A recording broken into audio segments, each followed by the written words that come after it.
we finally got to see the Black Flame, one of the main antagonists of Monster Hunter Wilds in the game now, and they even dropped the name. I am not gonna drop it right now because of spoilers. I guess, yes, this video is gonna have spoilers. I'm gonna show you all the freaking monsters, needless to say. But I figured, now that we got to see all of them, and we got to see like most of them in combat, which one are the coolest? So we got all the monsters in here, and we are gonna rank them from sexy to D, which I guess it kinda is like an innuendo on its own, but this is a clean Christian channel, okay? We're not gonna make those jokes anymore, and we are gonna start with the Chatacabra, the very first monster you get to face in the beta, the toad guy. Now, the design of the Chatacabra is actually really nice. I kinda like it. It is a toad, but it's really freaking jacked. It's like a toad monkey. There is a problem. We are getting another gorilla boss in the game. It is a returning monster, but this guy, like the combination between like monkey, like you can see like the hand-like pose that it has now, like that's not a toad's legs obviously. It is kinda unique, even though you can tell that they are recycling the skeleton from the gorilla monster. Like this is probably why we get to see a Chatacabra in this way. It is extremely detailed, so detailed that this thing that you're looking at right here has 500,000 polygons. Did it need to have 500,000 polygons? No, but it really looks freaking rad. The boss fight was super boring, it didn't do anything special, and it is very likely to be just a simple crappy starting zone monster though. And it is a shame, because it is like one of the most colorful bosses in the game, and this game desperately needed some freaking color, but I guess I'm gonna drop it on B. It's just okay. Now we got the Dosha Guma, and this right here might be a serious contender for the ugliest freaking monster in the game. I don't know what the hell they were thinking. It is just a lion with a birth defect. His face is melting down. Like you can tell it is kind of like inspired in the Shar-Pei dogs, you know, like those wrinkly dogs. They are hideous. Also, it is kind of like, I'm gonna be dead honest with you, like the body of the monster is super uninspired. It is literally just a giant lion with a funny face. It looks like they just went to the Steam asset store and bought like the rig of a lion and like put a face on top of it and called it a day. Even the tail is boring. The animations are actually kinda cool. The turf war between the Dosaguma and the Balahera, amazing animations. The animations of this game are really, really freaking good. But when it comes to the design of this monster, I just gotta be honest with you guys, like, it is top tier crap. The combat, like, it is also very unremarkable. It is very not interesting at all. The Dosaguma, it is also like, again with this, why do you make a brown monster in a zone full of brown grass? Why do you just hate like people that to see your game? Put it somewhere else. Don't put it in the brown zone. But yes, we are just gonna put this one on D. It is easily, in my opinion, the worst monster in the game. I don't know about you guys, like, pretty simply, I do not like it. Next up is gonna be the Balahara. The Balahara is like a giant snake monster, and it crawls back into the sand. It is like a, you know how like in the Monster Hunter universe, the desert, the sand of the desert is like the ocean. You can like swim across it or something, like Donald Duck when he jumps into the pile of gold. It behaves like water. The sand in Monster Hunter, it is like that way, so it kind of makes sense. It's like a sea monster in the desert, and I really like that theme. I do not like the look of the mouth, but the tail looks kind of cool. It is a corkscrew. You look at the scale design of the monster, it is like an entire spiral. I think it really hammers home the point that it burrows across things and it just sinks and goes out in the sand. Also, the combat, the fight itself is one of the best in my opinion. Like, you never know where it's gonna come from, it just jumps up and down, it is kinda scary. Really tanky boss, by the way, like it doesn't like blunt damage at all. You don't do any damage if you do blunt hits on it. We don't know if that's gonna be the way in the actual game, that's a beta thing. But even though the Balahara is not the most inspired monster I've ever seen, I really appreciate that they are doing something a little different this time. Every Monster Hunter has the like gigantic serpent kinda boss guy, and this is the one in Monster Hunter Wilds, and pretty decent. We're gonna put it on A. A. Now we got Raidau. Raidau is a dragon that throws thunders. You can see the spiky design and the yellow and blue, because when it charges up there is like blue details, blue accents on the skin. It really conveys the theme of thunder, and that is good. I like games that are very legible. A good monster should be able to show you immediately upon seeing it what it does. If I see a fire monster, I want to see him like covered in like red and throwing fire. If I see a water monster, I want to see like fins or I don't know, like water or something. And this guy is very electric looking. That's props. The fight itself is meh. I mean, I'm gonna be honest, once you fight a flying wyvern, whatever, you just fought them all. It is very hard to make it creative. Raidao has a lot of really AoE attacks with thunders that are very hard to avoid, and it is really freaking annoying, but I mean, like, it's never been about being fair. This game, life is not fair, and Monster Hunter is not fair either, let me assure you that. Overall, I would say that it is a nice looking monster and it is a competent fight. It is not, there is nothing about Raidao, maybe except the AoE attacks on the second phase, that pisses me off. And when it comes to a boss fighting game like Monster Hunter, that is rare. And for that reason, it is also going on A. Now, next monster is perhaps the monster I am the most excited to play, and I plan to make an entire video just on this one, and that is Lalabarina, okay? Lalabarina is a ballerina spider. Weird combination, but not really. Spiders spin in the web, you know, they look like they are reminiscent of ballerinas or dancers, and that's the entire theme of Lalabarina. And you can see, it is a spider with a theatrical mask. You can see right here, this is like a, can I zoom into this? It is a very high resolution picture, which is really cool. It looks like an iron mask on the face. It doesn't look like the face of a spider. The legs are very thin and kinda curvy in a way, you know, like they are, you know the stance that a ballerina takes when she dances, like the tippy toes. It is very obviously inspired on that too. This is not how a spider looks. This is more of with that ballet theme that they are going for. And the coolest part of them all, the footage is a little blurry. This is the footage they showed in IGN, but you can see how it spins. It turns into a freaking rose. Once again, following the thematic of like the dancer, the opera dancer, the theater dancer. Look how it spins like a dancer right there. Honestly, Lalabarina, in terms of theme, in terms of aesthetics, it is one of the most ambitious monsters I've ever seen. It kinda doesn't even fit in Monster Hunter, I dare to say. It doesn't look like a Monster Hunter monster, so to speak, but I really appreciate it. I think this is easily going to be one of the fan favorites. I don't know, is this your favorite? Are you going to like it? I know a lot of people do not like spiders. I do not like killing spiders. I feel bad for them. I am weird. But it looks so freaking cool.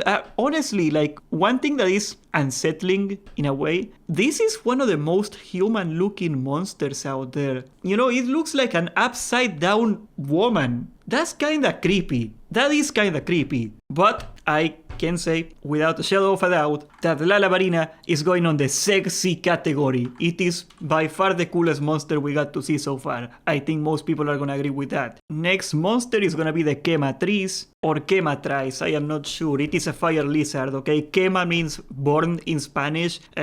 Japanese people really are into like using Spanish words. They think they sound super fancy when they do that. I don't know why they do it, but like you look at like cleaning products or snacks and they put random Spanish words in it, like they think it sounds super fancy. I guess Americans do that with Japanese words all the time too, so what the hell is umami, okay? Just look at me there in the eye and you know what umami is and why they put that word on Doritos. Well, the Japanese do the same with the Spanish words. They think it's a really fancy language. And Quematris, it is just a fire lizard and it catches on fire sometimes. I mean, it looks fine, but it is not very interesting. It's gonna be in the oil well basin. We actually got to see it fighting the Black Flame at one point, and it looks to be like one of the weakest monsters in the oil well basin. It is just another generic dinosaur in Monster Hunter. You've seen them 1,000 times. Decent, but not interesting. So it's gonna go on C for me. Next monster in the list is gonna be the Ut-Duna. Now, the Ut-Duna is a water monster. It looks like, what's the name of that Pokemon? Prismarina, something like that. It is like a stingray, but like a gracious, benevolent stingray. It's like angel thematic. It floats in the air. It is like wobbly all the time. It looks kinda cute. We didn't get to see much of the combat. All the combat footage I think we saw this thing is like 15 seconds on an IGN video. We are probably gonna see it very soon because they are releasing them like drip feeding the footage they got every day, like a new trailer or something. It looks like it just spins in the air and has a lot of active frames. It has a lot of like, you cannot go near it or it does damage to you, which is probably gonna turn it into super annoying. It is gonna be an annoying boss to kill. Also, it is on the water and people hate water bosses, no exception here. But props, credit where credit is due. The monster design actually looks nice. It's different. And I always appreciate it when they do something different. It is very easy to make another freaking dinosaur or another freaking crocodile in Monster Hunter. But like when they do something new is what I appreciate. So I guess we're gonna put this one on B. Over the Chatacabra. Oh, it has to be over the Chatacabra. Next monster in the list is gonna be Arkveld. To my knowledge, we haven't seen combat of Arkveld yet. We haven't seen any combat footage, but it looks to be a frost dragon. I like the fur on the wings, you know, that's kind of new, that's kind of different. We get to see a little more detail here, but it is an ice dragon. As you can see, it is an ice wyvern. It also has chains. That is something really cool. So this looks to be, I forgot the name of the frost zone, the frost plains, something like that. It is already confirmed there is going to be a snow zone in the game. And it looks like Arkveld is going to be the main monster of that zone. I know it is going to melt my computer when I see it, but I bet you we're going to see some really cool animations of frost chains. You can imagine it already when you see that thing floating, like it's just gonna do like, oh, and then it's gonna come out like 20,000 chains and it's gonna be like, fwa, fwa, fwa, fwa, fwa. I cannot hate on that. That's cool. So we're gonna put Arkveld on the A category. Then we have the Rompopolo. I don't know, he's Portuguese, okay? Like this is obviously a Portuguese man. It is different. Once again, when it comes to clarity of the design, it is very obviously a poison monster. It has a stinger, it is purple, people associate purple with poison, it is kinda swollen like a tick. Its hands are also stingers or sights. The beak, it looks like a mosquito beak, and the tongue is like scary. Very spooky monster. I think people are gonna have problems with this. Like, if you take a kid and you show them the game, they're gonna get nightmares of this thing. That's for them sure. Also, if you can see at the skin pattern, that resembles, not actually a bug, that resembles maybe a wasp, but when I see that skin pattern, that drawing, I see a caterpillar, honestly. It reminds me of the dogs in Morrowind. You remember the Nyx Hounds in Morrowind? All game, I know. It is kinda cute in a way. Not this one though. This one is Cancer, the boss. I don't know.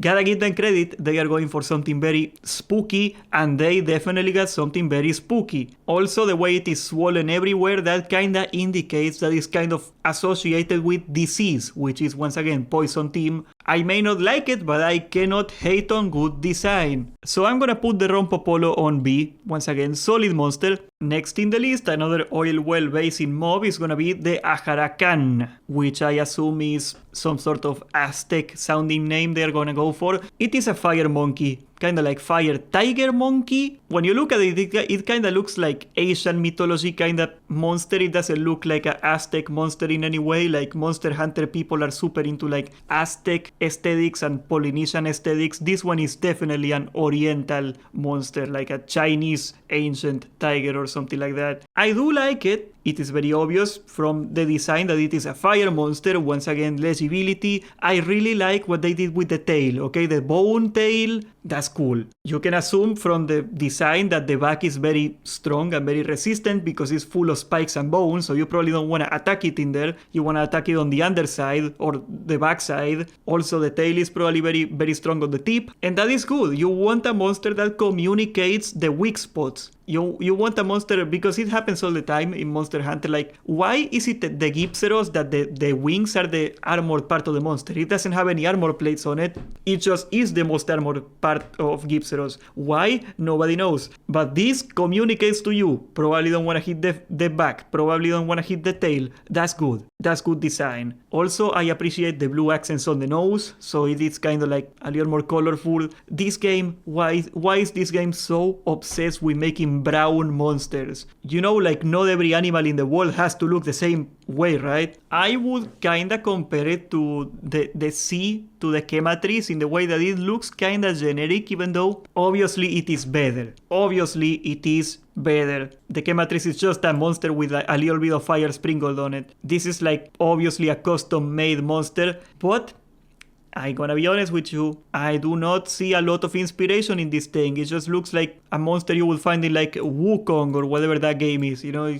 It's okay. Gonna put it on C. And finally we got the Black Flame, which at the time that this guy made the tier list, we didn't know the name of the Black Flame, and that monster is Nu Udra. It is a gigantic octopus that catches on fire. Yep, that's pretty much it. I mean, I don't think I need to get you sold on this one. It's a freaking octopus that catches on fire. That's it. It is a completely new skeleton for the game, a completely new rig, it's a completely new family of monster, which is something really freaking cool. Also, every tentacle is snappable. You can break every single one of them, and the animations are actually really good. You can see the animations changing every time you cut one of them. We got to see the footage from IGN. You can tell why they put this monster on the art of all the trailers. It is very well gonna be the mascot of this game. I only have one criticism about Nu Udra, and it is that when it gets covered in oil, you are fighting it in a place full of oil. It is kinda hard to see. It is not a problem when it catches on fire, obviously, because it's on fire, you can see fire,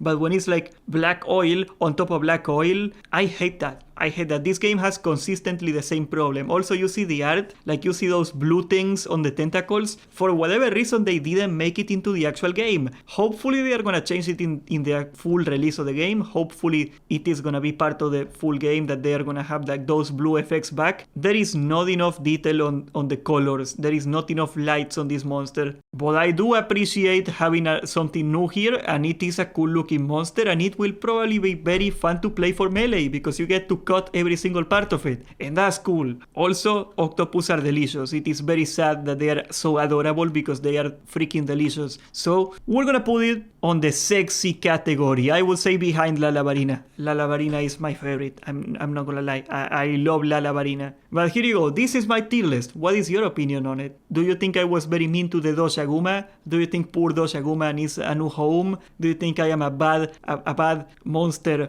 cataloger? Huh? That's gonna be decided by the judge. Subscribe, join the Discord, and thank you for watching.